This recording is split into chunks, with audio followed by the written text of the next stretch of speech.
The file appeared on my computer at 8:03 a.m. I noticed it immediately because I never name documents like that.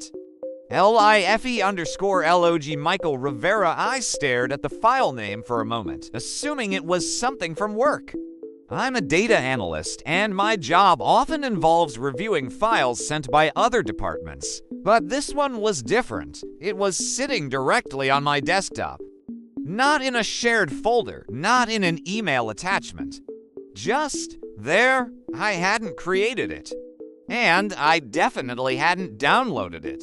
Curious, I opened it. The document contained a list of timestamps. Each line described a moment from my morning.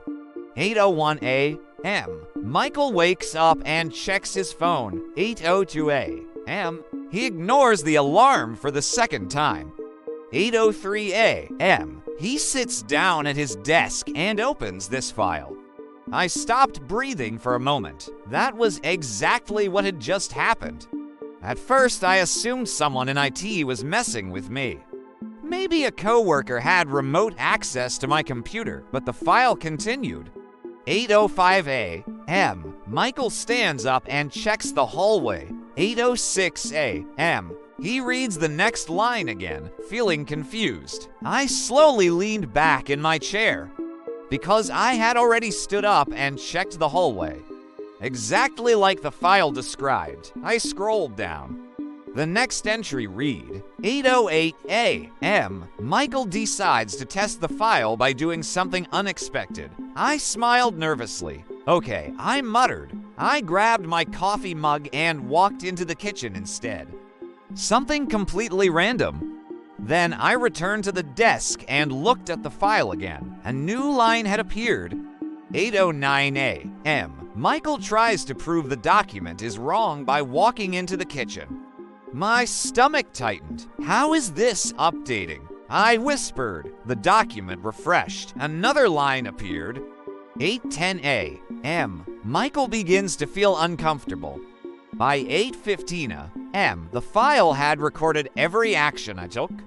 Checking my phone, opening the refrigerator, looking out the window, every movement, every thought, exactly, word for word.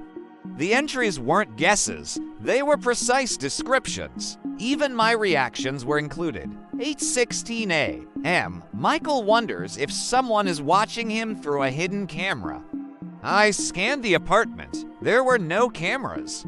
At least none that I could see. I tried shutting down my computer. When the screen went dark, I felt relief, but when I restarted it 5 minutes later, the file was still there, and a new entry had appeared. 8:22 a.m. Michael turns the computer back on, hoping the file will disappear. I stared at the screen, then slowly scrolled further down. The entries continued beyond the present time. 8:24 a.m. Michael calls his co-worker Daniel. I frowned. I hadn't planned to call Daniel. But now that the idea was in my head, I almost did. Instead, I put the phone down. No, I said aloud, I'm not doing that. The document refreshed again. 8:24 a.m. Michael refuses to make the phone call. My chest tightened, so it knew even when I changed my decisions. At 9 a.m., the entries started describing events I hadn't reached yet. 9:02 a.m. Michael leaves his apartment. 9:17 a.m. Michael arrives at the office. 9:25 a.m. He tells Daniel about the file. I kept reading. 9:41 a.m. Daniel laughs and assumes it's a prank. 9:52 a.m. Michael becomes frustrated. 10:03 a.m. Michael scrolls further down and discovers something disturbing. My pulse quickened. I skipped ahead. The next lines made my hands tremble. 10:05 a.m. Michael reads the first death prediction. 10:07 a.m. Michael realizes the file doesn't just track his life. 10:08 a.m. It predicts it. I closed the laptop. My heart was racing. The file couldn't predict the future. That was impossible. Still, Curiosity won. I opened the laptop again and scrolled further. The predictions became darker. 11:14 a.m. Michael crosses the street outside the office. 11 hours, 14 minutes, and 7 seconds a.m. A black SUV runs the red light. 11 hours, 14 minutes, and 8 seconds a.m. Michael doesn't see it in time. I stopped reading. My throat went dry. This had to be fake. Some elaborate joke, but I couldn't shake the feeling that it was warning me. When I arrived at the office later that morning, I avoided crossing the street where the document predicted the accident. Instead, I waited for the light to change. 30 seconds later, a black SUV sped through the red light. Exactly where the file said it would. My legs felt weak. Back at my desk, I opened the document again. A new entry appeared, 11 hours, 14 minutes, and 8 seconds a.m. Michael avoids the accident by waiting on the sidewalk. I stared at the screen. "You're watching me," I whispered. The cursor blinked. Then a new sentence appeared at the bottom. "Yes." My hands started shaking. "Who are you?" I typed.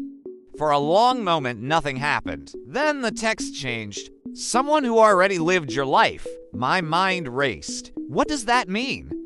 The answer appeared slowly, letter by letter. I wrote this file 10 years from now. A cold chill spread through my chest. "You're me." "Yes." I leaned closer to the screen. "Why send this to me? Because you're about to ruin everything." My heart pounded. What happens? The cursor blinked again. Then the document scrolled automatically. Down past hundreds of entries, months, years, moments I hadn't lived yet. Finally, it stopped on a single line. June 14th, Michael makes the decision that destroys 3 lives. I swallowed. What decision? The text appeared slowly. "You'll find out tomorrow." I sat there for a long time staring at the screen. My future self had sent me a warning, a complete record of everything that would happen, including the moment everything went wrong. But the worst part wasn't the prediction. It was the last entry in the document, the one at the very bottom. Written years later, it said only one sentence. Michael finally understands that changing the future doesn't save him.